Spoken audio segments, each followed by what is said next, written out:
Innal hamdalillah nahmaduhu wa nasta'inuhu wa nastaghfiruhu wa natubu ilaihi wa na'udzu billahi min syururi anfusina wa min sayyiati a'malina.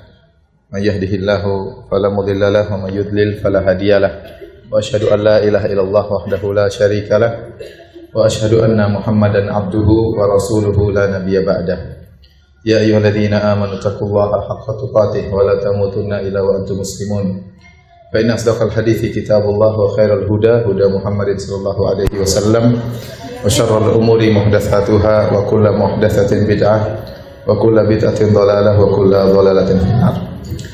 Hadirin dan hadirat yang dirahmati oleh Allah Subhanahu wa taala, alhamdulillah puji dan syukur kita panjatkan kepada Allah Subhanahu wa taala yang tiada henti-hentinya memberikan kita kenikmatan, karunia dan kemudahan sehingga pada pagi hari ini di tengah kesibukan kita masing-masing, kita masih diperkenankan oleh Allah untuk berkumpul bersama dalam rangka belajar, dalam rangka thalabul ilmi, mengurangi kejahilan kita sedikit demi sedikit dan berusaha untuk mendekatkan diri kita kepada Allah Subhanahu wa taala.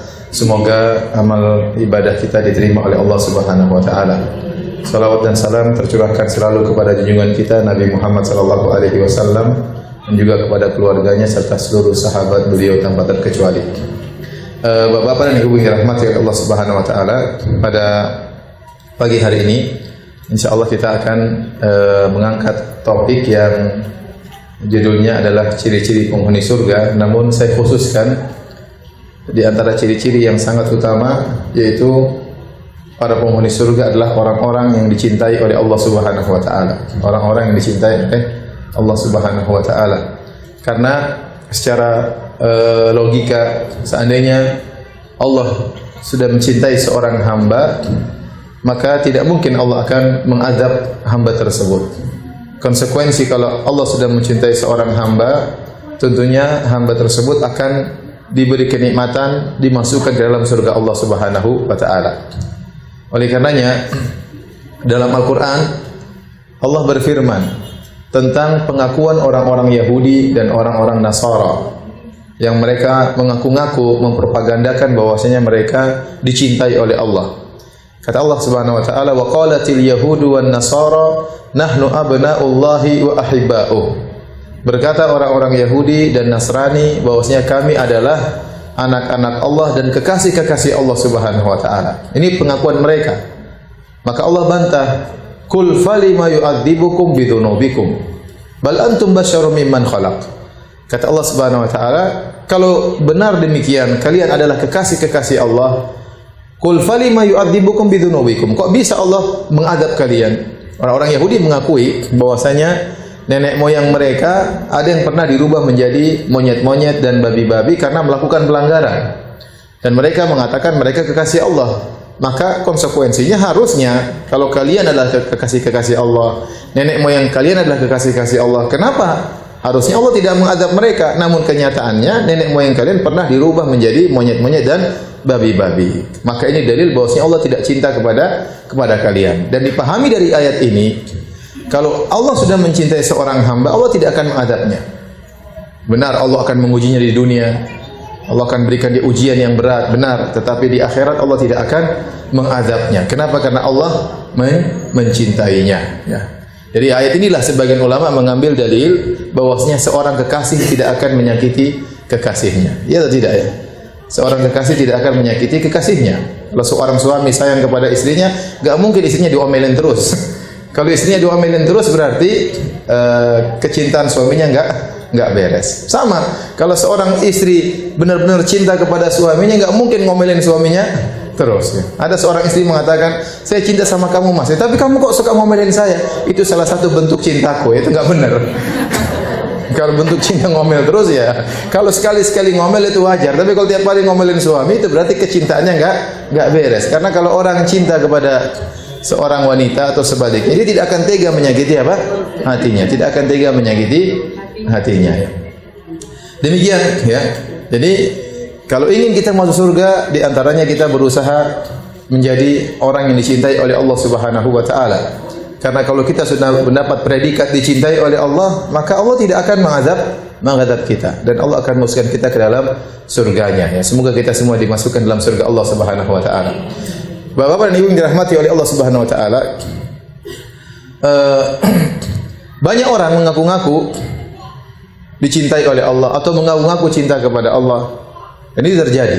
Sebagaimana tadi saya sebutkan ayat dalam surat Al-Maidah, orang-orang Yahudi dan Nasrani mengaku dicintai oleh Allah. Kata mereka, wa ahibba'uh, kami ini kekasih-kekasih Allah. Mereka ngaku-ngaku dicintai oleh Allah Subhanahu wa taala. Tetapi pengakuan itu tidak ada manfaatnya kalau tidak ada buktinya. Dan kalau kecintaan hanya bertepuk sebelah tangan, percuma. Banyak orang ngaku cinta kepada Allah, tapi belum tentu Allah cinta kepada dia. Banyak orang bilang, kami cinta kepada Allah, ya, kami cinta kepada Allah, kami mendahulukan kecintaan kepada Allah, tapi Allah tidak mencintai mereka. Allah tidak mencintai mereka. Makanya Al-Imam Ibnu Qayyim rahimahullah pernah berkata dalam pernyataan yang indah, kata beliau, laisa sya'nu an tuhib, wa innama sya'nu an tuhab. Perkara yang paling utama bukannya engkau mencintai, tetapi yang paling utama apakah engkau dicintai. Apakah engkau dicintai. Jangan sampai cinta kita bertepuk sebelah tangannya. Seperti perkataan seorang penyair, kullun yadda'i waslan bi Laila wa Laila la tukirruhum bidzaka. Betapa banyak orang ngaku-ngaku kekasihnya Laila padahal Laila tidak kenal sama mereka. Jadi banyak orang ngaku-ngaku ya punya hubungan kekasih dengan Laila, tapi Laila tidak mengakui, tidak membenarkan pengakuan mereka. Banyak orang ngaku-ngaku cinta kepada Allah Subhanahu wa taala, namun belum tentu Allah cinta kepada mereka. Oleh karenanya pernah turun satu ayat dalam surat Ali Imran yang disebut dengan ayatul imtihan. Itu ayat ujian. Kata Allah Subhanahu wa taala, "Qul in kuntum tuhibbunallaha fattabi'uni." Katakanlah, kalau memang kalian cinta kepada Allah, fattabi'uni, maka ikutilah aku Muhammad sallallahu alaihi wasallam. Yuhibbukumullah, maka niscaya Allah akan mencintai kalian. Di antara ayat yang Allah minta bukti, karena banyak orang ngaku cinta kepada Allah, Allah minta bukti. Katakanlah wahai Muhammad kepada mereka, "Qul in kuntum tuhibbunallah." Kalau kalian benar-benar cinta kepada Allah, maka ada syaratnya, buktikan. Fattabi'uni, maka ikutilah sunnah Nabi sallallahu alaihi wasallam. Maka balasannya yuhibbukumullah, niscaya Allah akan mencintai kalian. Ibu-ibu dan bapak yang dirahmati Allah Subhanahu wa taala, banyak ayat-ayat dalam Al-Qur'an yang menjelaskan ciri-ciri orang yang dicintai oleh Allah Subhanahu wa taala. Ya, saya sebutkan sebagai contoh, Allah yuhibbus sabirin, Allah cinta orang-orang yang sabar. Innallaha yuhibbul muhsinin, Allah cinta kepada orang-orang yang berbuat baik, ihsan. Allahu yuhibbul muttaqin, Allah cinta kepada orang-orang yang bertakwa, ya. Demikian juga dalam hadis-hadis banyak sekali sifat-sifat orang-orang yang dicintai oleh Allah Subhanahu wa taala. Maka pada pagi hari ini insyaallah kita menyebutkan ya beberapa hadis-hadis dan juga ayat-ayat Al-Qur'an yang menjelaskan tentang ciri-ciri orang yang dicintai oleh Allah Subhanahu wa taala, dan kita berusaha memiliki sifat-sifat tersebut agar kita meraih predikat hamba yang dicintai oleh Allah Subhanahu wa taala. Di antaranya dalam satu hadis yang diriwayatkan oleh Al-Imam Muslim dalam sahihnya, Nabi sallallahu alaihi wasallam pernah bersabda dari sahabat Sa'ad bin Abi Waqqas radhiyallahu anhu, beliau berkata, sami'tu Rasulullah sallallahu alaihi wasallam yaqul, aku mendengar Rasulullah sallallahu alaihi wasallam bersabda, innallaha yuhibbul 'abda at-taqiyyal ghaniyal khafi. Sungguhnya Allah mencintai seorang hamba yang bertakwa, yang kaya dan yang tersembunyi. Yang hamba yang bertakwa, yang kaya dan bersembunyi. Apa maksudnya hadis ini ya? Kita akan jelaskan. Di sini yang pertama Allah Subhanahu wa taala, Nabi sallallahu alaihi wasallam mengatakan innallaha yuhibbul 'abdat taqi. Allah mencintai seorang hamba yang bertakwa, dan dalam Al-Qur'an banyak Allah mengatakan wallahu yuhibbul muttaqin. Allah mencintai orang-orang yang bertakwa. Takwa dalam bahasa Arab artinya adalah penghalang. Dalam bahasa Arab artinya apa? Penghalang. Maka orang yang bertakwa artinya Allah, orang yang mengambil penghalang antara dia dengan adab Allah Subhanahu wa taala. Antaj'ala bainaka wa baina adzabillahi wiqayah. Namanya bertakwa yaitu engkau mengambil penghalang antara engkau dengan azab Allah, jangan sampai azab Allah mengenaimu. Itu namanya takwa. Makanya dalam hadis Rasulullah SAW bersabda, fattaqun nara walau bisyaqqit tamrah. Bertakwalah kepada Allah Hindarkan dirimu dari neraka jahanam meskipun hanya bersedekah dengan sepenggal korma. Ya, berusaha buat penghalang. Semakin besar penghalang kita dengan neraka jahanam, maka kita semakin jauh dari neraka jahanam. Itu namanya takwa. Dan takwa secara sederhana artinya menjalankan perintah Allah Subhanahu wa taala, menjauhi larangan Allah Subhanahu wa taala. Tetapi kalau takwa digabungkan dengan albir, ya seperti dalam firman Allah Subhanahu wa taala, wa ta'awanu 'alal birri wat taqwa, saling tolong menolonglah kalian dalam kebajikan dan ketakwaan, maka ketakwaan khusus dalam hal meninggalkan maksiat. Dalam hal meninggalkan maksiat, adapun albir adalah hal-hal yang merupakan kebajikan. Ya. Jadi ini kaidah ya, saya ulangi. Kalau kalimat takwa disebut secara sendirian, maka mencakup beramal saleh dan meninggalkan maksiat. Tetapi kalau kalimat takwa digabungkan dengan albir, seperti dalam firman Allah, wa ta'awanu 'alal birri wat taqwa, maka albir artinya melakukan kebajikan, takwa artinya menjauhkan diri dari kemaksiatan. Nah, seorang hamba baik laki-laki maupun wanita berusaha bertakwa kepada Allah, terkhususkan menjauhkan dirinya dari segala maksiat fis-sir wal alaniyah, meskipun tatkala bersendirian. Sebagaimana tatkala dia meninggalkan maksiat tatkala di hadapan orang banyak. Dimanapun dia berada, apakah di kotanya atau di luar kotanya, di negerinya atau di luar negerinya. Nabi SAW pernah berwasiat kepada Mu'adz bin Jabal, ittaqillaha haitsuma kunt. Bertakwalah kepada Allah dimanapun engkau berada dan kapanpun pula. Kapanpun engkau berada. Banyak orang yang hanya bisa bertakwa kepada Allah tatkala di hadapan banyak orang. Ya, wajar kita bisa bertakwa di hadapan banyak orang, kita mungkin semangat ngaji, kita mungkin semangat bersedekah sama teman-teman, itu biasa ya, karena kita tersemangati dengan berkumpulnya banyak orang. Tetapi yang menjadi benar-benar ujian tatkala kita bersendirian. Apakah kita masih bertakwa kepada Allah Subhanahu wa taala? Menjaga lisan kita, menjaga pandangan kita. Ya. Ibu-ibu kayaknya perlu maju, merapat ya. Merapat. Banyak yang. Kita lanjutkan, Bapak dan Ibu yang dirahmati Allah Subhanahu wa taala. Jadi di antara perkara yang harus kita perhatikan adalah bertakwa tatkala kita bersendirian ya. Tatkala kita bersendirian, dan itu adalah perkara yang menunjukkan kita takwanya benar atau tidak. Adapun bertakwa kepada Allah di hadapan banyak orang, maka banyak orang yang mampu, rata-rata orang mampu malu untuk melakukan kemaksiatan, tapi tatkala bersendirian, maka itu yang sangat penting ya. Yang sangat penting. Makanya dalam Al-Qur'an banyak Allah memuji orang-orang yang bertakwa kepada Allah tatkala bersendirian. Contohnya Allah berfirman, innal ladzina yakhshawna rabbahum bil ghaib. Sungguhnya orang-orang yang takut kepada Rabb mereka tatkala bersendirian. Maka saya ingatkan kepada ibu-ibu sekalian, bapak-bapak, tatkala bersendirian hati-hati.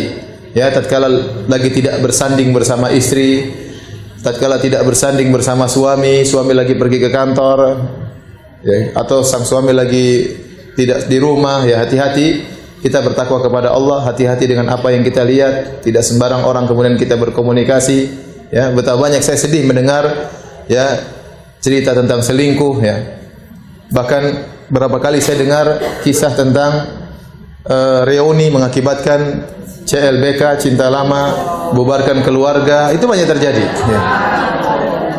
Kenapa? Karena tidak bertakwa kepada Allah Subhanahu wa taala. Tatkala suaminya pergi, maka dia mulai berfantasi di Facebook atau di WhatsApp, mulai hubungan sana sini, akhirnya setan pun masuk, akhirnya terjerumus dalam kemaksiatan, terkadang berujung pada perceraian. Kita harus ingat bahwasanya setan bahagia kalau kita bercerai. Setan bahagia kalau kita bertengkar dengan suami kita. Setan bahagia kalau kita bisa ngomel-ngomelin suami kita. Jadi ibu-ibu jangan bahagiakan setan. Bapak juga demikian ya. Setan bahagia kalau ada bapak-bapak yang berani mengancam istrinya untuk cerai. Karena di antara propaganda setan bagaimana suami istri bisa bercerai. Jadi saya ingatkan kembali, takwa kalimat yang semua orang bisa mengucapkan. Hendaknya kita menjadi orang-orang bertakwa. Alhamdulillah kita orang-orang bertakwa, tapi butuh pembuktian. Di antara pembuktian takwa adalah Anda bertakwa kepada Allah terkhususkan tatkala Anda sendirian, tidak ada yang melihat. Itu bukti Anda bertakwa kepada Allah atau tidak. Baik. Kemudian di antara orang yang dicintai oleh Allah yaitu Al-Ghani. Apa yang dimaksud dengan Al-Ghani? Yaitu seorang yang kaya. Maksudnya dia dua tafsiran. Dia kaya jiwa. Kaya jiwa yaitu dia tidak hasad, dia merasa qanaah. Ini penting bagi bapak-bapak dan ibu-ibu, terutama ibu-ibu ya. Karena yang memegang kendali keluarga banyak ibu-ibu, bukan bapak-bapak, terutama di Indonesia ya. Kalau ibu-ibunya qanaah, biasanya bapak-bapak juga qanaah. Tapi kalau ibu-ibunya tidak qanaah, biasanya ibu-ibu yang menyuruh bapak-bapak untuk beli ini, beli anu, beli ini ya. Diserang terus oleh ibu-ibu sehingga bapak-bapak akhirnya beli ini dan beli itu ya. Tentunya tidak semua ibu-ibu, tapi banyak yang seperti itu ya. Oleh karenanya seorang yang ghani, yaitu merasa jiwanya kaya, ini orang dicintai oleh Allah, berarti dia orang yang pandai bersyukur kepada Allah Subhanahu wa taala ya. Karena kalau orang itu hasad, dengki, dia tidak pernah bersyukur kepada Allah. Dia tidak pernah bersyukur. Dia melihat ada tetangga rumahnya lebih bagus, padahal rumah dia juga sudah bagus, maka dia pun cemburu, hasad, dengki, ingin seperti itu. Dia lihat tetangga punya mobil lebih bagus, atau dia melihat kakaknya baru dibelikan sama suaminya mobil lebih bagus, maka dia pun menuntut suaminya untuk bisa menyaingi mobil seperti mobil punya kakaknya. Ya, akhirnya dia tidak pernah bersyukur kepada Allah Subhanahu wa taala, ya. Maka seorang harus berusaha untuk qanaah sehingga jiwanya kaya dan dia akan senantiasa bersyukur kepada Allah Subhanahu wa taala. Karena Allah, kalau orang tidak qanaah, dia tidak akan pernah bahagia, tidak akan pernah bahagia. Makanya Al-Imam Syafi'i rahimahullah berkata, "Idza ma kunta dha qalbin qanu'in fa anta wa malikud dunya sawa'u." Kalau engkau ya memiliki hati yang qanaah, sungguhnya engkau dan raja dunia sama saja. Sama saja. Raja bahagia karena dia puas dengan memiliki banyak istana, banyak harta. Seorang mungkin tidak perlu jadi raja, dia sudah bahagia. Kapan? Tatkala dia memiliki jiwa qanaah. Tetapi kalau orang memiliki harta yang kaya, tidak qanaah, dia tidak akan pernah bahagia. Bahkan terkadang saya bertemu dengan seorang sopir yang lebih banyak senyum daripada majikannya.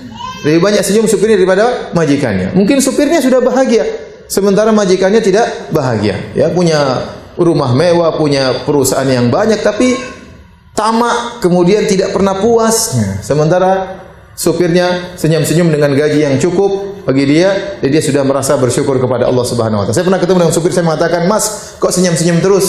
"Ya, kita harus bersyukur, Ustaz." Ya. Masya Allah, ini dakwahi Ustaz ya. Jadi saya lihat Masya Allah ini senyum-senyum. Ini seperti ini, luar biasa ya. Kapan kita murah senyum, mudah bahagia? Tatkala kita qanaah dengan apa yang Allah berikan kepada kita. Ya, bukan saya melarang ibu-ibu punya barang, enggak. Tapi maksud saya kalau kita punya, alhamdulillah kita beli. Kalau enggak usah nuntut, enggak usah nuntut. Akhirnya sebagian ibu-ibu nuntut suaminya, "Mas, beli mobil dong." "Kita enggak punya uang sayang." "Ya udah utang aja, tawakal sama Allah." Ngutang kok tawakal sama Allah Subhanahu. Dia diajarin supaya banyak utang. Ya jangan. Akhirnya orang kalau sudah banyak utang, stres, pusing ya. Banyak pikiran, meskipun naik mobil mewah tapi dikejar-kejar oleh rentenir, kadang-kadang dikejar-kejar oleh bank, nonton berita-berita ada rumah disita jadi gemetar, ketakutan ya. Kenapa? Karena menjebak diri dalam hal-hal yang di luar kemampuannya. Maka di antara hamba yang dicintai oleh Allah Subhanahu wa taala itu hamba-hamba yang kaya jiwa, jiwanya kaya. Dia suka bersyukur kepada Allah, qanaah dan tidak hasad kepada Allah. Nih ibu-ibu ya, kalau kita lihat orang mobilnya lebih mewah. Bagus sekali mobilnya. Lihat rumah orang lebih mewah, bagus sekali rumahnya. Ya sudah. Kita mengatakan Allahumma la aisha illa aishul akhirah. Ya Allah, tidak ada kehidupan yang sungguhnya kecuali kehidupan akhirat. Ingatkan diri kita. Kita hanya hidup apa? Sementara. Kita punya rumah mewah ya, hanya menambah hisab. Ditanya oleh Allah semakin panjang. Syukuri rumah yang ada. Rumah yang ada pun hisabnya sudah panjang. Jangan memperberat diri lagi dengan harus membuat rumah yang lebih mewah. Toh kita akan tinggalkan itu semuanya. Jadi saya ingatkan ibu-ibu, jangan terlalu ya mengejar dunia, jangan terlalu ya memaksa suami untuk beli macam-macam, karena toh kita sebentar lagi akan meninggalkan dunia ini. Jadi berusaha untuk jiwa ini kaya, qanaah. Tafsiran kedua yang disebut dengan al-ghani yaitu orang yang tidak suka minta bantuan kepada orang lain.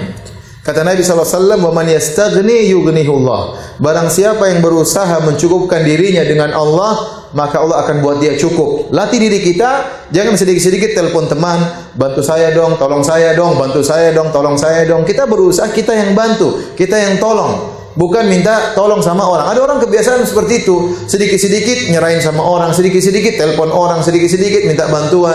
Ini merendahkan diri kita, nggak boleh. Berusaha kita jalankan sendiri. Ada masalah kita berusaha jalankan sendiri. Ada problem kita berusaha hadapi sendiri. Ya, ada kesulitan kita berusaha jalani sendiri. Kalau nggak mampu, itu baru kita mungkin minta tolong, nggak apa-apa.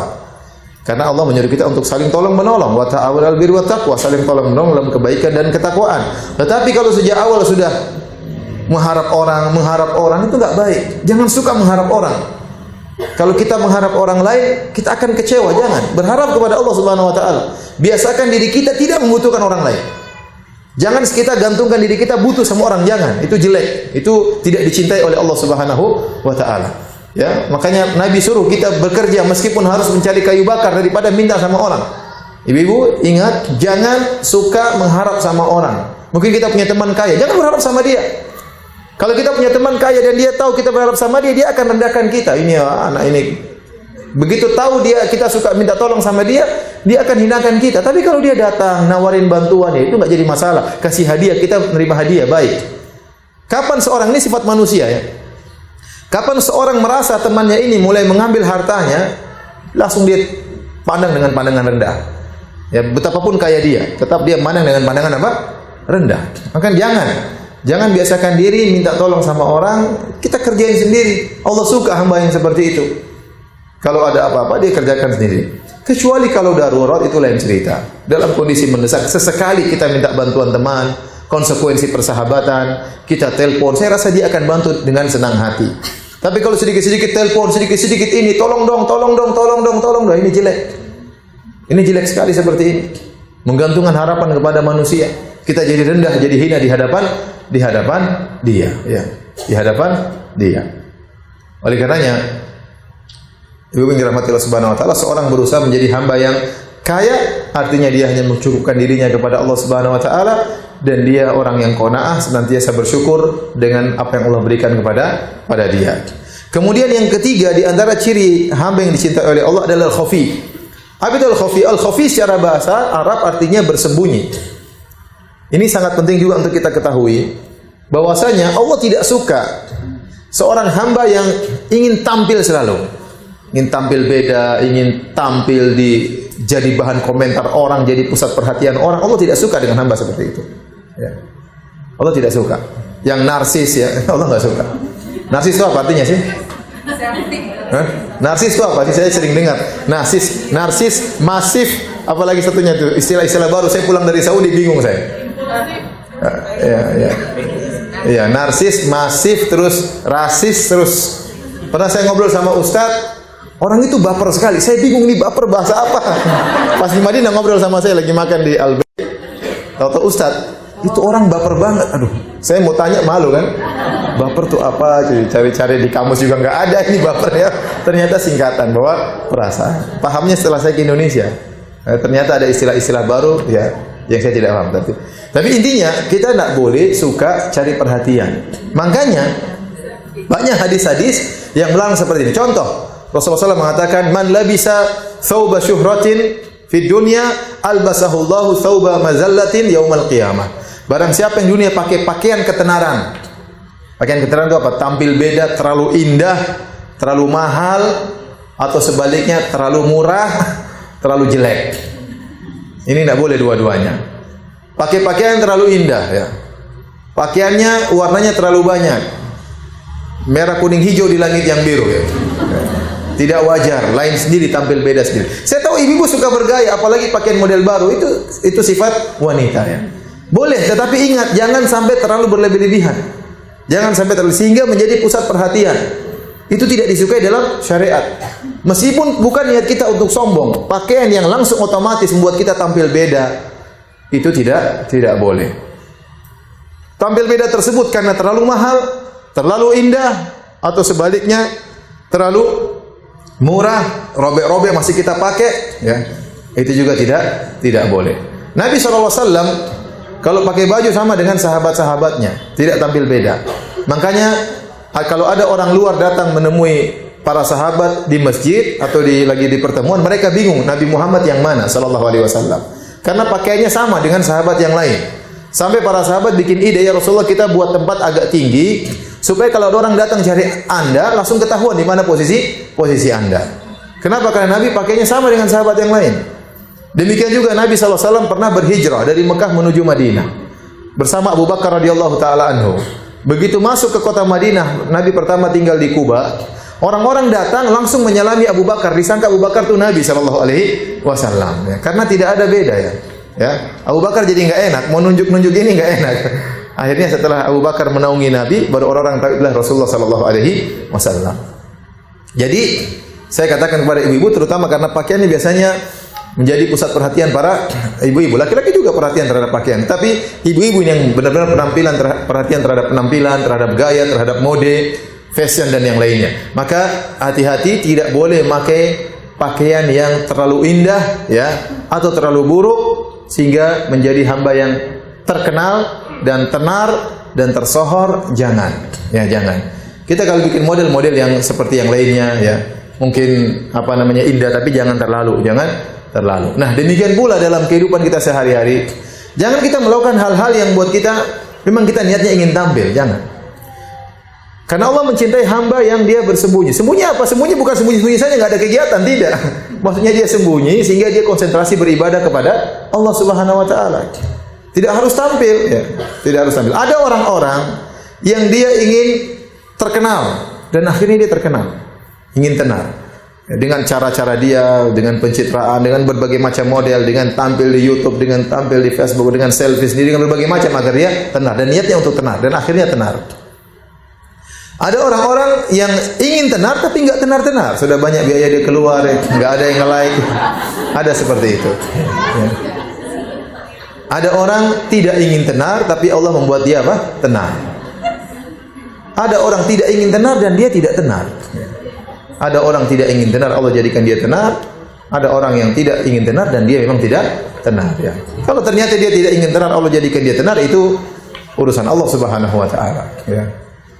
Oleh karenanya, kalau kita jadi tenar, dikenal oleh orang, sebenarnya kita susah sendiri. Kenapa kita menjadi bahan komentar, jadi bahan perhatian, dan orang komentar ada yang komentarnya baik dan ada orang yang komentarnya buruk. Kenapa kita bikin pusing orang? Sehingga kita menjadi bahan pemikiran mereka untuk dikomentari.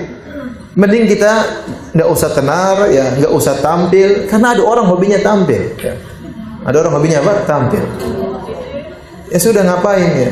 Allah lebih senang yang bersembunyi, yang penting dia bekerja, dia punya produktivitas, dia punya kreativitas, tidak harus dia terkenal.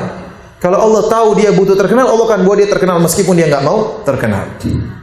Meskipun dia tidak mau terkenal. Tapi jangan coba-coba kita ingin apa? Terkenal, nggak usah. Ya, nggak usah. Jadi orang terkenal itu tidak enak ya, tidak enak. Baik. Maksudnya apa kita terkenal? Supaya kita bisa sibuk beribadah kepada Allah Subhanahu wa taala. Apalagi di zaman-zaman fitnah seperti ini. Kata Nabi sallallahu alaihi wasallam, "Al-ibadatu fil harji kal hijrati ilayya." Kata Nabi, ibadah di musim-musim fitnah sekarang ini ya, lebih baik ya sama seperti berhijrah kepadaku. Karena kebanyakan orang kalau musim fitnah ingin tahu, ingin komentar, ingin nimbrung ya. Dan kita tahu sekarang kita di zaman fitnah, betapa banyak berita, betapa banyak kabar yang sebenarnya tidak perlu kita ketahui. Yang kedua, al-khafi dalam sebagian riwayat diriwayatkan dengan huruf ha, al-hafi ya. Al-khafi. Ini dalam sebagian riwayat, dalam sebagian riwayat pakai huruf kha. Dalam sebagian riwayat pakai huruf ha, al-hafi. Pakai huruf ha. Bedanya apa? Bedanya al-khafi artinya bersembunyi. Kalau al-hafi artinya dia ihtifaf atau ihtimam bi ahlihi. Dia perhatian dengan keluarganya. Orang yang perhatian dengan keluarganya, orang yang dicintai oleh Allah Subhanahu wa taala. Dan ini terkhususkan kepada para lelaki, ya. Karena banyak para lelaki, para suami mereka kurang perhatian sama anak istrinya.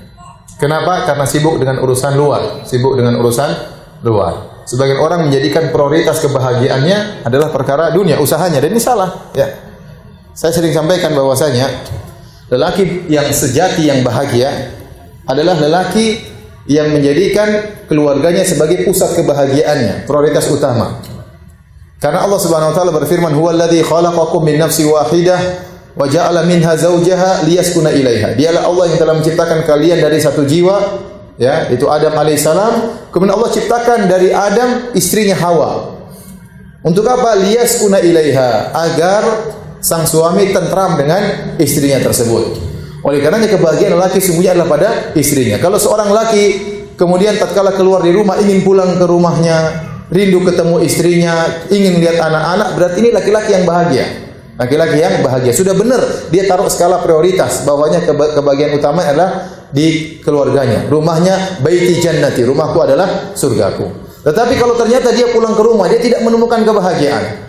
Ya, maunya dia keluar main golf sama teman-temannya, ya, main karambol sama teman-temannya, main gaple sama teman-temannya, makan-makan sama teman-temannya, istrinya ditinggal. Kalau pulang ngobrol sama istrinya 5 menit sudah enggak betah, ya. Istrinya lagi ngobrol dia main WhatsApp terus. Ya, ini berarti dia tidak bahagia sungguhnya. Ya. Kenapa? Kalau dia cari kebahagiaan di luar berarti tidak bahagia. Orang laki yang bahagia sungguhnya yang di rumahnya menemukan kebahagiaan. Nah, bagaimana seorang suami bisa bahagia kalau ternyata kebahagiaan istrinya tidak dia perhatikan? Jangankan seorang sibuk dengan dunia, seorang lelaki yang sibuk dengan agama saja tapi melalaikan hak anak istrinya tercela. Saya ulangi, jangankan seorang suami yang sibuk dengan dunia sehingga melupakan anak istrinya, dia menjadikan bisnis dia sebagai prioritas utama. Bisnisnya paling utama meskipun anaknya enggak liburan, istrinya enggak liburan, yang penting bisnisnya oke. Ini sangat tercela. Jangankan dia melupakan anak istrinya karena dunia, bahkan karena agama pun tercela. Dalilnya apa? Dalilnya hadis Salman Al-Farisi tatkala bertemu dengan Abu Darda. Jadi Salman Al-Farisi berkunjung di rumahnya Abu Darda dalam Sahih Al-Bukhari. Tiba-tiba Salman Al-Farisi melihat Ummu Darda, istrinya Abu Darda, berpakaian mutabaddilah, pakaiannya tidak rapi. Maka Salman heran, ini sebenarnya bukan pakaian yang pantas seorang istri kalau suaminya datang dia harus nyambut dengan pakaian yang bagus. Kenapa suaminya mau datang pakai pakaian tidak beres? Maka dia bertanya, "Aina Abu Darda? Di mana suamimu Abu Darda?" Kata Ummu Darda, "Akhuka laisa lahu hajatun ila dunya." Saudaramu Abu Darda itu, temanmu itu tidak butuh dengan dunia. Salman paham, berarti Abu Darda ini kurang perhatian sama istrinya. Maka ditunggui Abu Darda pulang. Waktu Abu Darda pulang, Abu Darda menjamu Salman sebagai tamu, dihidangkan makanan. Kata Salman, "Ayo makan." Kata Abu Darda, "Saya puasa." Kata Salman, "Saya tidak akan makan jamuanmu sampai kau juga berbuka." Akhirnya Abu Darda terpaksa buka puasa. Terus Salman enggak pulang-pulang, tidur lagi di situ.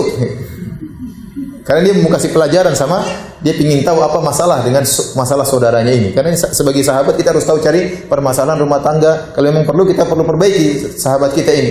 Akhirnya tidur di situ. Baru sepertiga malam pertama Abu Darda sudah ingin bangun sholat malam. Kata Salman, "Belum, tidur dulu." Sepertiga malam kedua ingin sholat malam lagi. Kata Salman, "Belum, tidur dulu." Sepertiga malam ketiga baru kemudian ya Abu Darda sholat, maka Salman ikut sholat. Kemudian Salman nasihati Abu Darda, ya, karena selama ini ternyata Abu Darda lupa dengan istrinya karena berlezat-lezat dalam puasa sunnah dan berlezat-lezat dalam sholat malam. Dia lezat-lezat dalam ibadah sampai lupa dengan istrinya. Kata Salman, "Ya inna li rabbika 'alaika haqqan." Wahai Abu Darda, sungguhnya Rabbmu punya hak. Wa li zaujika 'alaika haqqan. Istrimu juga punya hak. Anak-anakmu juga punya hak. Ya, tamumu juga punya hak, jasadmu juga punya hak untuk istirahat. Fa'ati kulli haqqin haqqah. Berikanlah masing-masing apa? Haknya. Salman, Abu Darda waktu mendengar nasihat Salman, dia mungkin terima tapi dia ingin ngecek lagi. Ini saya dinasihati sama Salman. Maka dia pergi kepada Nabi SAW. Dia bilang, "Ya Rasulullah, Salman ngomongin saya begini. Kata Rasulullah SAW, "Shadaqa Salman." Salman sudah benar. Salman sudah benar. Karena agama ini ada porsinya. Ada hak-hak yang harus kita tunaikan. Jangan sampai hak anak istri kita tidak kita penuhi. Lihat, Abu Darda saja yang terlalu sibuk dengan ibadah sampai lupa kepada istrinya, ditegur atau tidak? Ditegur. Salah atau tidak? Salah. Apalagi kemudian sibuk dengan dunia. Mencari harta sebanyak-banyak, anak istrinya kapan ketemu? Kapan anak istrinya bisa dia bertemu? Enggak ada waktunya. Makanya bawa perhatian, jangan sampai salah skala prioritas. Seorang yang dicintai oleh Allah adalah seorang yang perhatian terhadap anak istrinya, yang perhatian terhadap mereka. Lihat anak istrinya, gimana istrinya sudah sholat atau belum, gimana pengajiannya, gimana baca Qur'annya, sudah ngaji Qur'an atau belum, diperhatikan. Anak-anaknya juga demikian. Ya, karena mereka tanggung jawab kita. Mereka tanggung jawab kita. Bukankah dalam akhirat, dalam Al-Quran disebutkan pada hari kiamat kala Allah mengatakan wa idza ja'atis sakhah yauma yafirul mar'u min akhi wa ummihi wa abihi. Tatkala ditiupkan sangkakala pada hari kiamat kala, seorang laki akan lari dari saudaranya, dari ayah dan ibunya. Wa sahibatihi wa bani, dia akan lari dari istrinya dan anak-anaknya. Kenapa di antara para ahli tafsir mengatakan pada hari kiamat seorang akan lari dari anak dan istrinya? Kenapa? Dia takut dituntut oleh anak istrinya pada hari kiamat. Dia takut karena ada hak-hak anak istrinya tidak dia tunaikan. Ya. Oleh karenanya seorang harus menjadi hamba yang al-hafi, itu yang perhatian terhadap keluarganya. Jangan sampai dia sibuk dengan urusan orang, urusan lain, anak istrinya terlantar. Itu tidak benar. Meskipun dia seorang dai, dia dakwah sana sini, tapi dia harus perhatian terhadap anak istrinya. Sebagian orang taruh anaknya di pondok, sudah tidak diperhatikan. Ya, harusnya dijenguk anaknya, ditanya bagaimana kondisinya, bagaimana perkembangannya. Nanti kalau anaknya nakal, pondoknya disalah-salahin. Ya. Nggak bisa, anak masukkan sekolah Islam, dicek gimana, temannya siapa, pelajaran dicek, nggak boleh dibiarkan begitu saja. Jadi seorang yang dicintai oleh Allah yang perhatian terhadap keluarganya, ya, bukan yang menjadikan keluarganya prioritas yang kedua atau bahkan jadi tumbal gara-gara dia ingin sukses dalam bisnisnya. Ini adalah perkara yang keliru, ya. Kemudian juga para hadirin hadirat yang dirahmati oleh Allah Subhanahu wa taala, terutama bapak-bapak, saya ingatkan, ibu-ibu itu, ya, bapak-bapak, ya, ibu-ibu itu perlu kalau dia ngobrol harus diperhatikan, ya. Ibu-ibu itu sukanya ngobrol, ya. Sukanya ini mulutnya apa susah dijaga, ya. Kalau ngomong suka ngomong, bapak-bapak dengerin, ya. Jadi kalau pulang dari kantor, dengar bapak-bapaknya nggak ada yang hadir, ya. Sedikit. Jadi kalau bapak hadir, istrinya ngobrol, dengerin, jangan main WhatsApp, ya. Udah dengerin, WhatsAppnya matiin dulu. Iya mami ada apa mami? Ada curhat, silakan. Papi siap menerima, silakan. Curhatnya apa? Masalahnya apa? Ya. Ya kalau dia tidak curhat sama kita, curhat sama siapa nanti? Curhat sama CLBK-nya, ya, repot. Ya, curhat sama temannya, ya.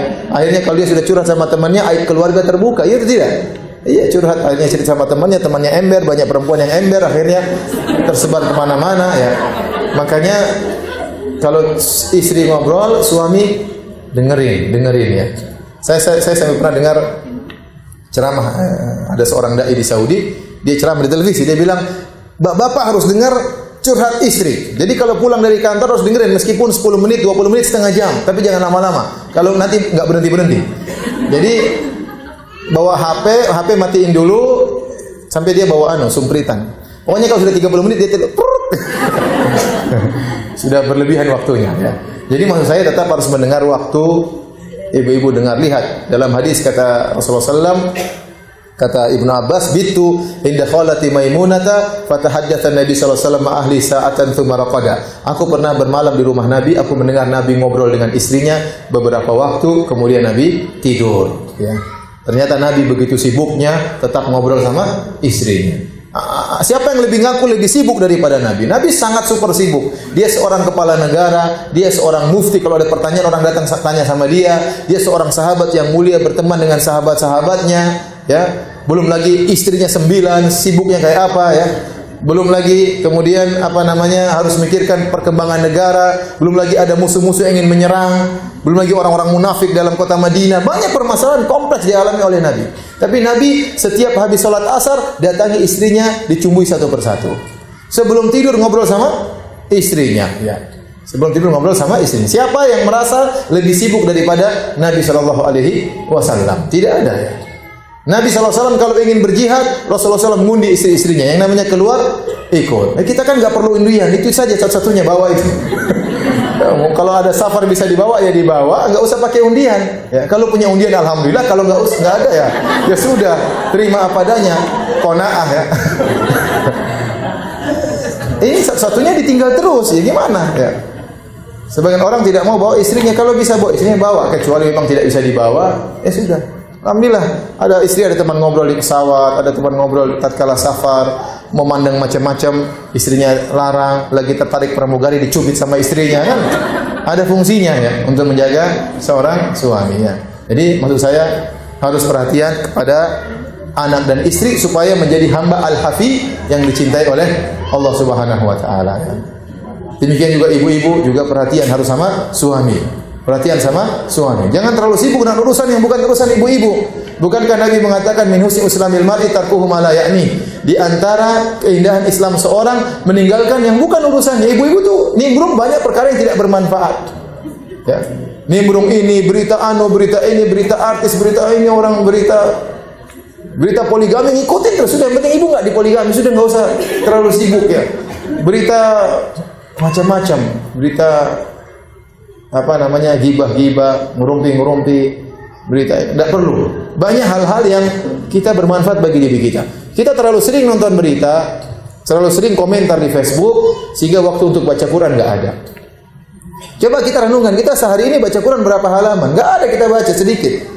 Subuh bangun, kemudian sudah langsung melihat WhatsApp 20 grup, kita buka satu-satu, belum kita komentari satu-satu, ya.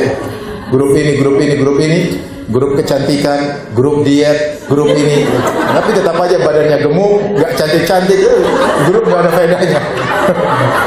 Jadi maksud saya, ngapain grup-grup yang tidak bermanfaat, ya? Mending kita hapus ya. Kita perhatian sama suami, anak-anak di mana, diri kita bagaimana. Jangan lupa baca Qur'annya. Zikir pagi petang sudah atau belum? Salat duha sudah atau belum? Salat malam sudah atau belum?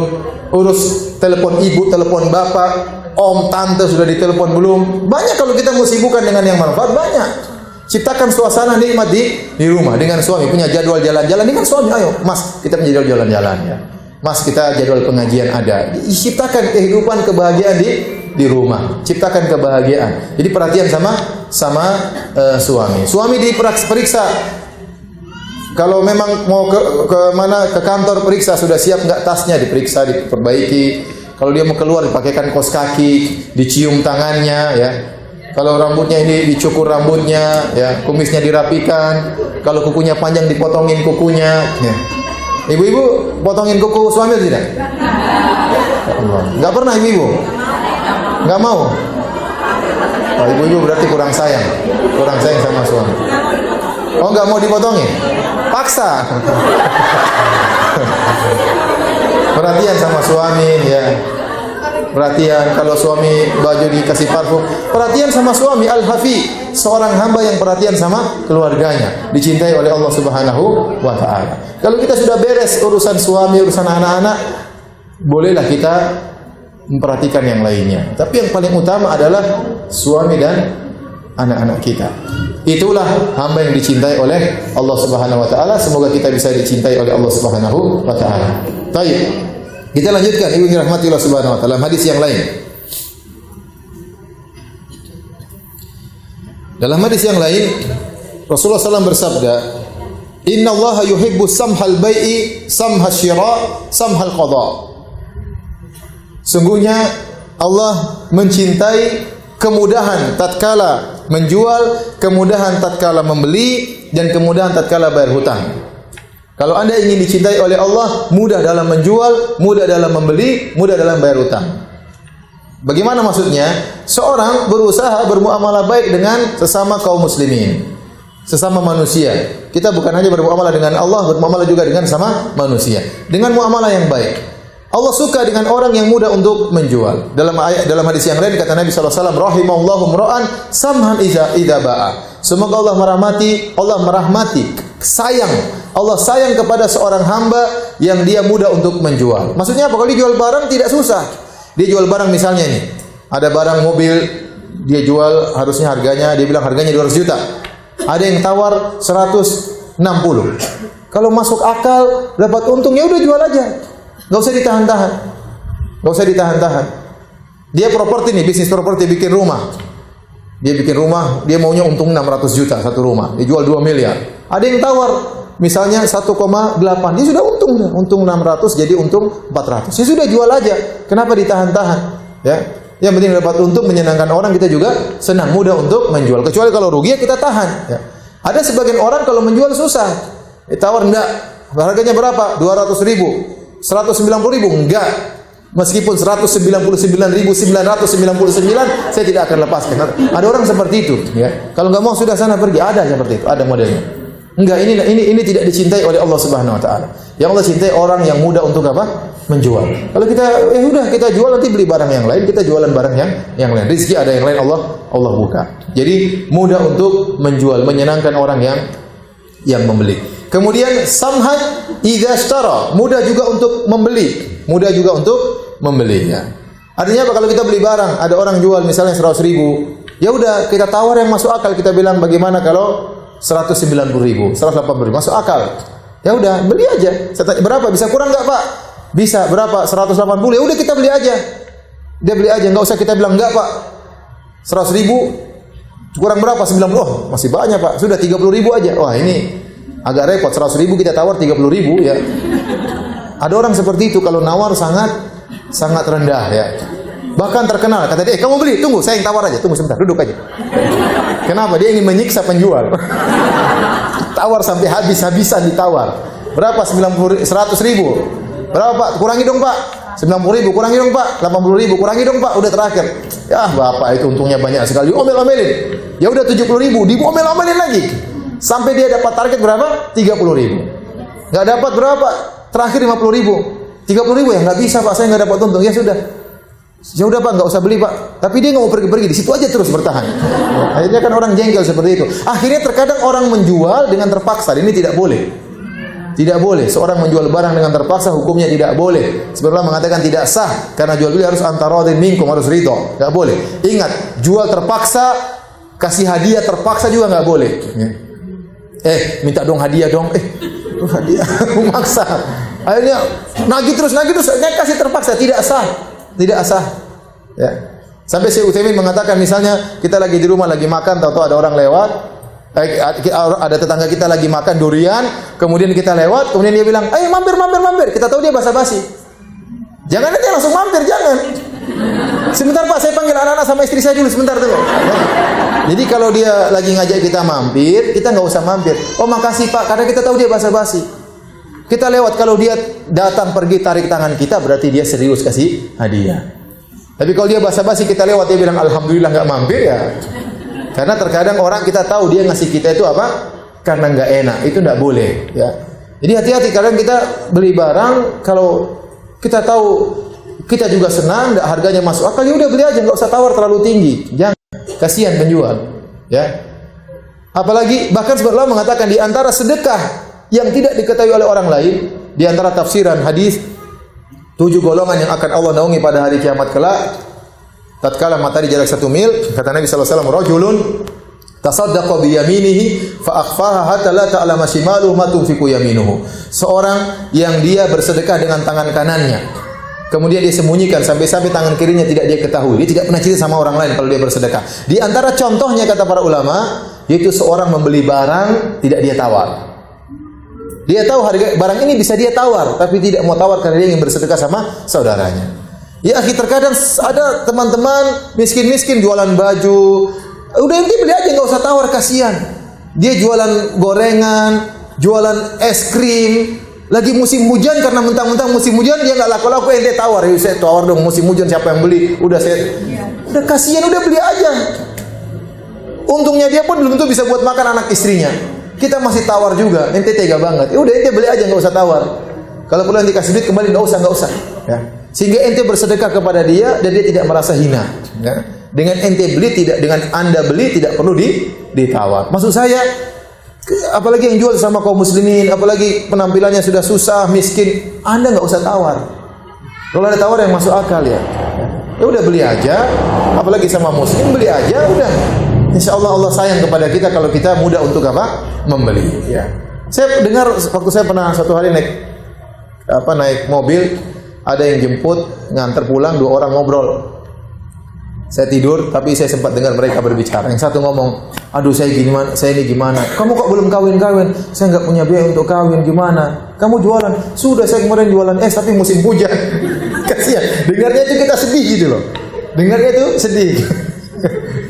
Musim es mau ngumpulin mahar nggak ada duit, musim hujan jualan es, gimana saya mau beli? Jadi maksud saya, ya udahlah, kalau anda punya uang beli barang nggak usah tawar. Kecuali Anda ditipu ya jangan. Tapi Anda tahu ini harganya masuk akal, wajar, ya udah nggak usah tawar-tawar. Anda disayang oleh Allah Subhanahu wa taala. Kemudian kata Nabi SAW, samhal qadha, seorang muda untuk bayar hutang. Orang muda untuk bayar hutang dicintai oleh Allah Subhanahu wa taala. Ibu dan bapak yang dirahmati Allah Subhanahu wa taala. Di zaman sekarang ini, siapa yang mau kasih uang sama kita? Jangankan kasih uang, kasih ngutang sama kita pun susah.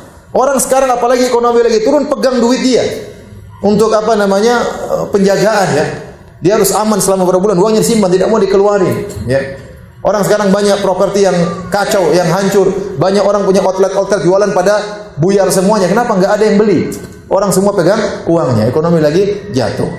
Siapa yang mau pinjamkan duit sama kita? Orang-orang mau pinjam duit, cari pinjaman kepada siapa? Nggak ada. Akhirnya nggak ada yang kasih pinjam, dia pergi ke rentenir, dia pergi ke bank konvensional, dia pergi ke praktek-praktek riba. Kenapa? Nggak ada yang pinjamin sama dia. Dari sini kita tahu kalau ada orang pinjamin duit sama kita, itu orang baik. Itu orang baik. Dia mau menyisihkan duitnya untuk pinjamin kita, itu orang baik. Meskipun dia nggak kasih, cuma kasih pinjaman, itu sudah orang yang sangat baik. Karena langka ada orang kasih pinjam duit sama kita. Nah, kalau dia sudah pinjamin duit sama kita, kita harus bayar tepat pada waktunya. Jangan sampai air susu dibalas dengan air tuba. Dia sudah baik, kemudian kita tidak balas dengan baik. Akhirnya apa? Kita pinjam duit sama dia, dia tagih susah. Akhirnya kemudian kita ganti nomor telepon, ya. Kemudian kita pindah-pindah, janji nggak pernah benar. Bulan depan sampai akhirnya tahun depan juga belum terbayarkan. Apalagi manusia itu kalau sudah punya utang sama orang, dia lupa ada duit, dia pengen beli barang yang lain. Dia lupa kalau dia punya kewajiban harus bayar utang. Itu sifat manusia. Dia udah punya utang ya, misalnya utang 100 juta. Ada duit sekarang 50 juta, dia pengen beli yang lain. Utangnya ada padahal.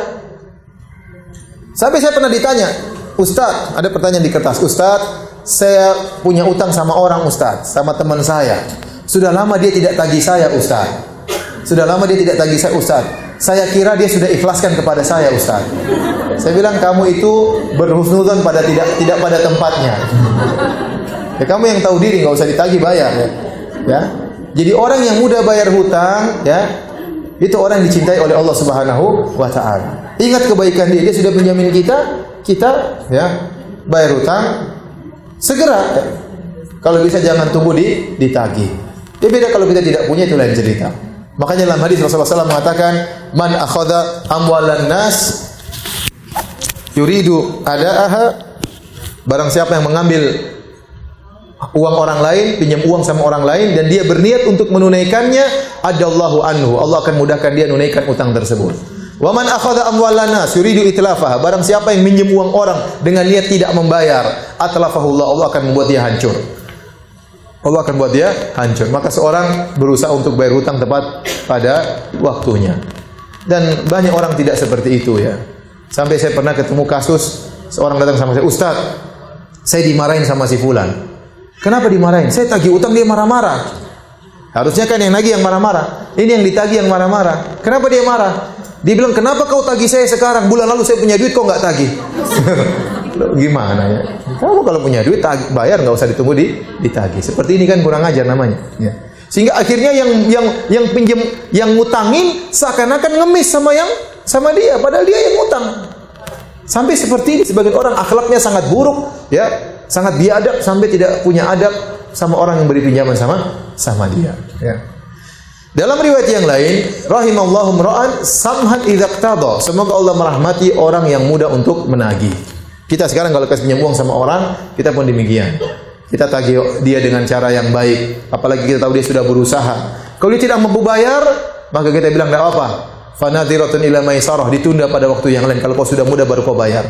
Selama kita tahu dia berusaha. Orang ini susah, kita tahu. Beda kalau orang ini memang punya duit tapi dia bandel ya. Tapi kalau kita tahu dia memang susah dan dia sudah berusaha, dia baru bisa nyicil sedikit, ya udah kita tunda waktunya. Atau kita bilang, ya udah kamu bayar setengahnya saja, setengahnya saya maafkan. Kalau harta kita lagi banyak, kita lagi lapang, ya sudah maafin aja, nggak usah bayar. Nggak usah bayar. Ibu-ibu yang dirahmati, bapak yang dirahmati Allah Subhanahu wa taala, betapa bahagianya kita lagi terlilit utang, tahu-tahu orangnya bilang sudah nggak usah bayar. Bahagianya luar biasa. Bahagianya luar biasa. Saya pernah merasakan seperti itu. Jadi lagi setengah mati mikir gimana bayar utang, ya. Kumpulnya setengah mati untuk bayar utang, dia bilang enggak usah. Saya waktu di Madinah, di kampus waktu masih mahasiswa. bawa istri, bawa anak-anak di sana. Saya lagi butuh uang beberapa ribu real. Lagi perlu, butuh beli ini, bayar ini, bayar ini. Maka saya bingung mau pinjam sama siapa? Mau pinjam sama mahasiswa Indonesia miskin-miskin juga seperti saya. Akhirnya saya telepon teman saya orang Arab Saudi. Ya akhi, gini nih, aduh ini mukaddimah, intinya pinjam duit ya. Ya harus pakai mukaddimah biar lancar. Akhirnya saya bilang saya butuh duit, berapa? Sekian ribu real. Jadi saya lagi safar di Randa. Nanti kamu ke Masjid Nabawi, ada teman saya ke sana insyaallah. Ya udah, ya alhamdulillah saya sampai ke Masjid Nabawi, temannya bawa titipan duit. Saya bilang nanti insyaallah, saya bilang sama teman saya akan bayar bulan Ramadan. Ya. Kenapa? Kalau bulan Ramadan banyak sumbangan ya kita. Ini mahasiswa sering disumbang, dikasih bantuan ya. Benar, pas bulan Ramadan, alhamdulillah saya terkumpulkan uang untuk bayar hutang sesuai dengan janji saya. Maka kemudian saya telepon teman saya itu sekarang dosen di Universitas Madinah. Saya telepon, ya fulan, gimana kabar? Oh gimana Firanda, baik, gimana? Sama sekali tidak pernah ngomong masalah utang. Saya bilang, afwan akhi, saya mau bayar utang. Langsung dia matikan HP. Mau bilang bayar utang, langsung matikan apa? HP. Saya telepon bolak-balik, nggak dijawab, HP-nya dimatiin. Waduh, saya bingung ini gimana, lagi marah atau gimana? Apa terlambat bayar utang? Tahu-tahu dia kirim SMS. Waktu itu belum ada WhatsApp begitu. Dia kirim SMS. Kata dia, ya akhi Firanda, di antara perkara yang dicintai oleh Allah adalah membahagiakan saudaranya, menyenangkan hati saudaranya.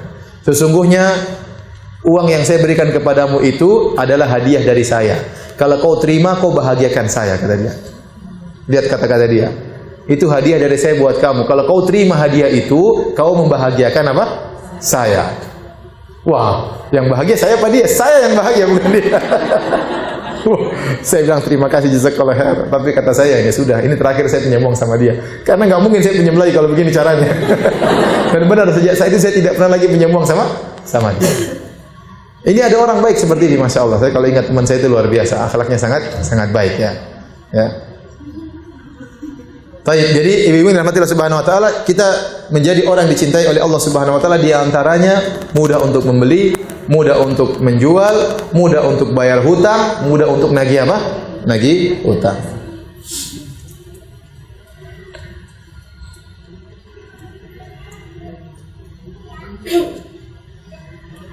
Baik. Di antara yang menjadikan seorang dicintai oleh Allah Subhanahu wa taala, Rasulullah SAW bersabda, Allahu yuhibbu antura ni'matuhu ala abdihi. Allah suka ya nampak nikmat Allah kepada hambanya. Dalam riwayat yang lain, idza an'ama ala abdi an yura atharuh. Kalau Allah berikan nikmat kepada seorang hamba, Allah suka nampak buktinya. Maksudnya bagaimana? Anda bersyukur kepada Allah. Kalau Anda kebetulan punya duit, ya pakai pakaian yang bagus, yang rapi, kemudian pakai mobil yang wajar, pakai kendaraan yang wajar. Jangan Anda punya duit tapi hidupnya seperti menyusahkan diri sendiri. Ya. Kalau orang tanya gimana, aduh saya ini susah, ngeluh terus. Ini nggak benar. Ini namanya kufur nikmat. Nggak boleh. Jadi jangan ketemu orang ngeluh terus. Kalau memang kita ada nikmat, kita alhamdulillah dimudahkan oleh Allah Subhanahu wa taala. Alhamdulillah saya rezeki lancar, alhamdulillah. Berapa gaji suamimu ya? Jangan cerita. Jadi pokoknya bilang alhamdulillah nikmat ya. Jangan kita ceritakan nikmat kita secara detail, tidak boleh juga karena bisa bikin orang hasad sama kita ya. Tapi tidak boleh juga kita sembunyikan seakan-akan kita nggak punya duit, tidak boleh. Jadi kalau orang tanya sama kita harus tunjukkan secara global ya. Kita tampil seadanya, jangan juga kita nampakkan seakan-akan kita kaya sekali, tidak, tapi seadanya. Kita menunjukkan ada nikmat Allah tampak pada kita, ya. Jadi kalau kita ya hidup maksudnya jangan juga menyusahkan diri, ya. Jangan juga menyusahkan diri. Yang wajar-wajar, alhamdulillah pakai pakaian yang rapi, mobil juga bagus, alhamdulillah, bukan karena sombong, bukan karena angkuh, tapi ingin tunjukkan bahwasanya Allah berikan nikmat kepada saya, ya. Tapi saya ulangi lagi, jangan cerita secara detail kepada orang lain. Karena orang itu mudah hasad. Makanya seorang syekh pernah berkata, kalau kamu ditanya tentang hartamu, jangan kau jawab secara detail. Kalau kau jawab, saya nggak punya duit, dia akan ngejek, kasihan miskin. Tapi kalau kau jawab duitmu banyak, dia akan hasad. Makanya nggak usah cerita secara detail. Oh, saya punya rumah ada di sini. Jangan, nggak usah. Alhamdulillah saya dikasih rumah, banyak orang nggak punya rumah, ya. Tapi jangan sampai kita suka mengeluh. Karena ada orang kufur nikmat seperti itu, ya. seakan-akan miskin, seakan-akan susah. Dia menyembunyikan harta dia. Ini kufur nikmat. Tidak tahu diri seperti ini. Menunjukkan seakan-akan Allah menyusahkan hidupnya. Tidak boleh. Makanya Allah suka seorang hamba kalau dia diberikan kenikmatan, nampak. Ada orang kaya, subhanallah duitnya banyak. Saya kalau main ke rumahnya saya kasihan. Padahal saya kerja sama dia, dia mungkin gaji saya ke rumah dia kasihan. Rumahnya kotor, terus anunya jelek, kasihan istrinya. Kasihan dia juga, dia sangat pelit ya. Hidupnya pelit, kalau orang sudah pelit, yang susah siapa? Dianya susah, istrinya susah, anak-anak juga susah, bapak ibunya juga susah. Kenapa dia pelit? Ya. Terlalu pelit sehingga menyusahkan dirinya sendiri. Kenapa? Tidak boleh seperti itu. Mau berobat cari yang sangat murah, ya jangan. Sudah kalau ada rumah sakit yang bagus, yang wajar, berobat situ aja, yang duit ada kok. Tunjukkan Allah berikan nikmat kepada kita. Ya, karena Rasulullah SAW pernah negur, ada orang pakai baju jelek. Rasulullah SAW bertanya, apakah Allah berikan nikmat kepadamu? Kau susah hidupnya? Tidak ya Rasulullah. Kata Nabi, kalau Allah berikan kenikmatan kepada hambanya, Allah suka kelihatan apa? Buktinya. Buktinya bahwasanya diberikan apa? Kenikmatan. Tapi tidak boleh sombong, tidak boleh angkuh. Jangan mentang-mentang kita dapat duit banyak kemudian kita pakai baju yang sangat mahal, mobil yang sangat mahal, itu enggak boleh. Karena itu israf, berlebih-lebihan. Tapi yang wajar-wajar saja, tapi tidak boleh kita ngeluh-ngeluh terus seakan-akan kita diliput dengan berbagai macam kesusahan. Ya. Jangan sampai demikian. Seorang hamba yang baik ya menunjukkan nikmat yang Allah berikan kepada dia. Baik. Di antara sudah habis waktunya kan? Nah, belum. Di antara hal yang dicintai oleh Allah Subhanahu wa taala, Nabi bersabda, "Innallaha yuhibbu an tu'ta rukhasuhu kama yakrahu an tu'ta ma'siyatuh." Allah suka jika hamba mengambil rukhsah keringanan dari Allah, sebagaimana Allah tidak suka kalau maksiatnya dikerjakan. Kalau ada keringanan dari Allah, ambil. Allah suka demikian. Sebagaimana Allah benci kalau maksiatnya dikerjakan. Dalam riwayat yang lain, "Innallaha yuhibbu an tu'ta rukhasuhu kama yuhibbu an tu'ta azaimuh." Allah suka diambil keringanannya sebagaimana suka diambil azimahnya. Azimah itu hukum asal. Contoh ibu-ibu, kita kalau mau sholat harus berwudu, ya atau tidak? Wudu itu namanya hukum asal, namanya azimah dalam istilah fikih. Nah, kalau kita ada halangan, tidak ada air atau kita sakit, maka kita menggunakan tayamum. Tayamum namanya rukhsah. Tayamum namanya apa? Rukhsah. Nah, Allah suka kalau memang kita punya halangan, kita ambil keringanan yang Allah berikan seakan-akan hadiah dari Allah Subhanahu wa taala. Sebagaimana Allah suka kalau kita mengambil hukum asal. Kalau kita lagi mudah bisa berwudu, maka berwudulah. Tapi kalau kita tidak bisa berwudu, maka bertayamumlah. Kamu bertayamum sama Allah suka seperti kamu berwudu. Jangan kita berpersangkaan kalau saya bertayamum berarti pahalanya lebih kurang dari berwudu. Enggak, Allah suka sama. Tidak ada bedanya. Tidak ada bedanya. Sama, kalau Anda bersafar, ternyata Anda sholat di misalnya tinggal di hotel berhari-hari, maka sholatlah dengan dikosor. Karena dikosor itu dicintai oleh Allah. Itu apa? Rukhsah. Rukhsah. Jangan paksa sholat 4 rakaat. Allah suka keringanannya diambil. Nabi SAW selama bersafar, beliau tidak pernah sholat 4 rakaat. Beliau selalu sholat 2 rakaat. Dan kita pun demikian. Kita sholat 2 rakaat. Kecuali kalau kita bermakmum. Menjadi makmum bagi orang yang sholatnya sempurna, maka kita harus sholat sempurna. Misalnya kita di umrah, kita pergi ke Makkah dan Madinah, kita sholat di Masjid Nabawi. Masjid Nabawi sholat isya-nya 4 rakaat ya, kita sholat 4 rakaat. Meskipun kita masbuk, kita dapat rakaat ketiga keempat, tetap kita sempurnakan menjadi 4 rakaat. Tetapi kalau kita sholat sendiri atau kita berjamaah semuanya musafir, maka jangan sholat 4 rakaat, sholat 2 rakaat. Karena Allah suka yang seperti itu. Allah suka hambanya yang suka mengambil keringanan. Bahkan Nabi SAW tidak pernah sholat 4 rakaat waktu sedang safar. Bahkan beliau pernah jadi imam, makmumnya para sahabat yang sedang mukim. Sahabat yang mukim sholat yang 4 rakaat, Nabi sholat 2 rakaat. Maka Nabi cuma sholat 2 rakaat. Kemudian Nabi berkata, "Ya qaum, atimmu salatakum fa inna qaumun sufrun." Atau qaumun safarun. Wahai para sahabatku, sempurnakanlah sholat kalian. Bangunlah rakaat 3 dan 4. Kami ini sholat 2 rakaat karena kami sedang safar. Bahkan Nabi tatkala sedang safar tidak sholat qobliyah dan ba'diyah, tidak, kecuali qobliyah subuh. Para ulama mengatakan seorang yang sholat safar duhur tidak qobliyah tidak ba'diyah cuma 2 rakaat, ini Allah lebih sukai daripada kalau dia sholat 4 rakaat qobliyah dan ba'diyah. Kenapa Allah suka diambil keringanannya? Paham? Ibu misalnya bersafar lagi umrah, dan ini sering terjadi. Berangkat dari Indonesia bulan puasa, nanti pergi ke Mekah, ke Madinah, puasnya tambah 5 jam. Tambah 4 jam plus bukanya mundur musim panas. Ya. Harusnya di sini buka jam 6, di sana buka jam 7. Sementara perbedaan kita dengan Mekah, Madinah sampai 4 jam. Jadi untuk berbuka tambah lagi 5 jam. Kalau pas di pesawat setengah mati, kehausan, ya buka saja, ambil keringanan. Kenapa? Jangan berpikir kalau saya bertahan pahalanya lebih banyak. Enggak. Salah. Allah suka kita ambil keringanan. Jangan kita malu, aduh malu, saya masih muda kok buka. Jangan malu-malu, boleh berbuka kalau memang susah. Kalau memang enggak susah, santai-santai aja enggak apa-apa. Tapi kalau sudah mulai sakit perut, ya buka aja, ngapain nyiksa diri. Allah suka Anda buka puasa, Allah suka. Ini hadisnya seperti ini. Allah suka hambanya yang mudah mengambil keringanan. Kalau ada keringanan dari Allah, sudah ambil. Anda lagi masuk angin, mau berwudu kena angin khawatir terbit. Ya sudah jangan berwudu, tayamum. Kenapa kita susah-susahkan diri? Tayamum kemudian salat. Ya, nanti kalau sudah sehat ya berwudu lagi. Ya. Lagi junub kemudian sakit ya udah jangan mandi junub, tayamum aja baru salat. Jangan paksakan diri. Ya, karena Allah suka kita mengambil keringanan sebagaimana Allah suka kalau kita meninggalkan maksiat Allah Subhanahu wa taala.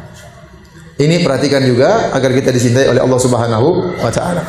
Kemudian yang terakhir Ibu yang dirahmati Allah Subhanahu wa taala, di antara hamba-hamba yang dicintai oleh Allah Subhanahu wa taala dan ini cara adalah ciri-ciri penghuni surga, yaitu Allah berfirman, "Wallahu yuhibbul muhsinin." Allah mencintai hamba-hambanya yang berbuat ihsan. Allah mencintai hamba yang berbuat ihsan. Saya bacakan firman dalam Al-Qur'an. Allah berfirman, "Wasari'u ila maghfiratin min rabbikum wa jannatin arduha samawati wal ardu iddat lil muttaqin alladzina yunfiquna fis sarra'i wad dharra'i wal kadhiminal ghaidh wal 'afina 'anil nas wallahu yuhibbul muhsinin." Walladzina idza fa'alu fahishatan dan seterusnya.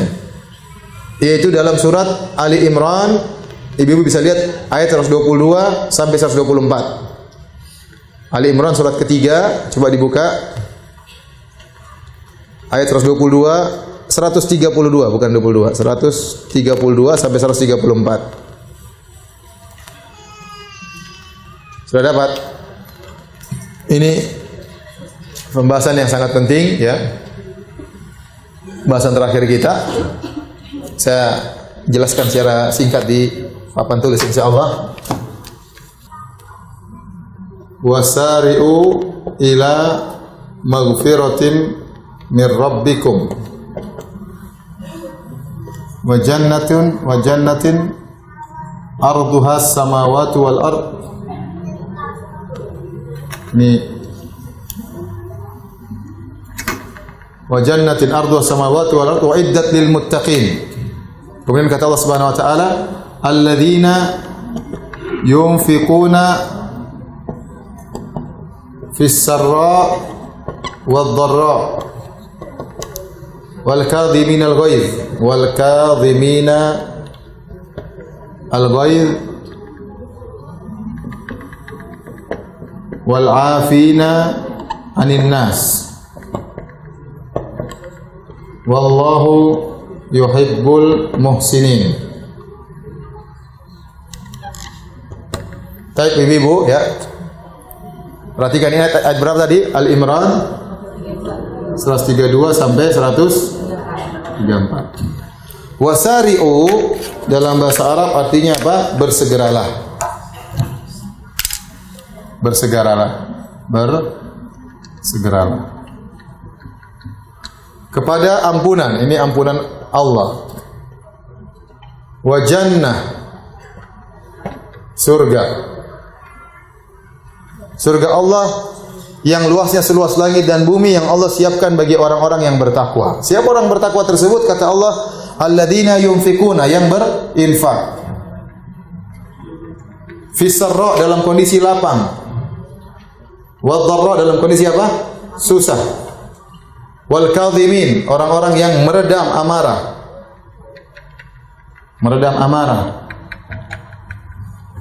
Dan wal afina, yang memaafkan manusia. Wallahu, Allah itu cinta kepada orang-orang yang berbuat ihsan. Perhatikan ya, kita jelaskan secara singkat ayat ini sebagai penutup pengajian kita. Yang pertama, dalam masalah amal soleh, Allah mengatakan wasari'u, bersegeralah. Dalam segala ibadah Allah suruh segera. Makanya dalam Al-Quran datang dalam 3 kalau tidak salah model. Pertama, wasari'u, cepatlah. Dalam ayat yang lain, sabiqu, berlombalah. Fastabiqul khairat, berlombalah dalam kebajikan. Dalam ayat yang lain, wa fi dzalika falyatanafasil mutanafisun, saling bersainglah. Jadi dalam Al-Quran ada kalimat bersegera, berlombalah, cepat-cepatan, bersainglah. Dalam masalah dunia tidak. Masalah akhirat kita disuruh apa? Bersaing, berlomba, cepat-cepatan, ya. Karena inilah kehidupan kita yang sesungguhnya adalah kehidupan akhirat. Makanya Bapak Ibu yang dirahmati Allah Subhanahu wa taala, ya, kalau kita punya niat baik segera, jangan ditunda-tunda. Menuju apa? Menuju ampunan Allah. Ini dalil kata para ulama, kalau seorang berdosa segera bertobat, tidak boleh tunda-tunda tobat. Barang siapa yang menunda tobatnya, dia maksiat pagi ini, dia tunda sore, dia berdosa lagi. Jadi menunda tobat itu dosa tersendiri. Maka seorang misalnya pagi hari melihat hal-hal yang haram, pagi hari mendengar berita-berita yang haram, ghibah, ngerumpi, dia bertobat kepada Allah, jangan tunda-tunda. Dia tidak tahu, tidak bisa jamin bisa hidup sampai sore. Maka segera bertobat kepada Allah. Ciri orang yang dicintai oleh Allah Subhanahu wa taala. Di antara ciri orang cintai oleh Allah, Allah mengatakan, "Innallaha yuhibbut tawwabin." Allah mencintai hamba-hambanya yang suka bertobat. Artinya apa? Kalau dia salah, dia segera bertobat. Jangan tunda-tunda. Dan bersegeralah menuju surga Allah yang luasnya langit, seluas langit dan bumi. Yang Allah sediakan bagi orang yang bertakwa. Nah, siapa orang yang bertakwa yang Allah siapkan masuk surga bagi mereka? Allah siapkan surga bagi mereka. Ini dalil ibu-ibu juga, surga sudah ada. Dalam ayat ini Allah mengatakan, iddat lil muttaqin. Surga yang Allah siapkan bagi orang-orang yang bertakwa. Berarti surganya sudah ada belum? Sudah Allah siapkan. Beda kalau belum ada, tapi Allah mengatakan iddat, sudah Allah siapkan bagi orang yang bertakwa. Berarti sudah ada, jangan khawatir, tinggal masuk. Kalau saya jadi bos, saya punya anak buah. Mana yang lebih bagus? Saya bilang bertakwa. Siapa mereka? Perhatikan ciri-cirinya. Ini semua dicintai oleh Allah. Alladzina yunfikun, orang yang berinfak fis sarra'i wad dharra, dalam kondisi lapang, dalam kondisi susah. Kalau orang berinfak dalam kondisi lapang itu wajar, tapi yang susah berinfak dalam kondisi apa? Susah. Jadi mau saya ibu-ibu, kalau kita dalam kondisi sempit juga tetap berinfak meskipun nominalnya mungkin lebih sedikit, tapi tetap apa? Berinfak. Ya, kita punya duit, kita sampaikan sama suami, mungkin ibu nggak punya pekerjaan, kerjaannya meres suami ya. Kerjaannya maksudnya meres dengan cara yang baik, maksudnya. Mas, ya, tolong Mas, itu sumbangan buat anak miskin, orang yatim. Rayu suami insyaallah baik ya. Boleh ibu-ibunya begini, insyaallah suami-suami juga baik. Jadi tinggal dia keluarin duit ya. Kita juga dapat pahala karena kita yang merayu suami untuk apa? Untuk menyumbang. Ya. Kalau kita punya uang juga suami kasih jatah nih, kamu jatah bulan ini buat jajan. Sisihkan juga untuk apa? Untuk menyumbang misalnya. Ya. Jadi dalam kondisi susah kita mungkin sedekah tapi nominalnya mungkin lebih sedikit, tapi tidak kita tinggalkan apa? Sedekah. Kemudian wal kadhiminal ghaidh, orang-orang yang meredam kemarahan. Al ghaidh itu ya kadhiminal ghaidh itu kata para ulama seperti tempat air yang sudah penuh sebentar lagi keluar dari ujung cereknya, ya. Jadi maksudnya kemarahan yang sudah memuncak sebentar lagi keluar, kita redam, kita tahan. Ini ciri penghuni surga seperti ini. Kalau kita lagi di puncak-puncak marah, kita ingat ayat ini. Wal kadhiminal ghaidh, orang-orang yang meredam apa? Amarah. Lagi benci sama anak, lagi jengkel sama anak, lagi jengkel sama kakak, lagi jengkel sama tetangga, lagi jengkel sama suami, redam. Ya, dapat pahala, dicintai oleh Allah, masuk surga. Jadi jangan kita sangka ibadah itu cuma baca Quran, cuma salat malam, enggak, kita tahan amarah itu ibadah mulia.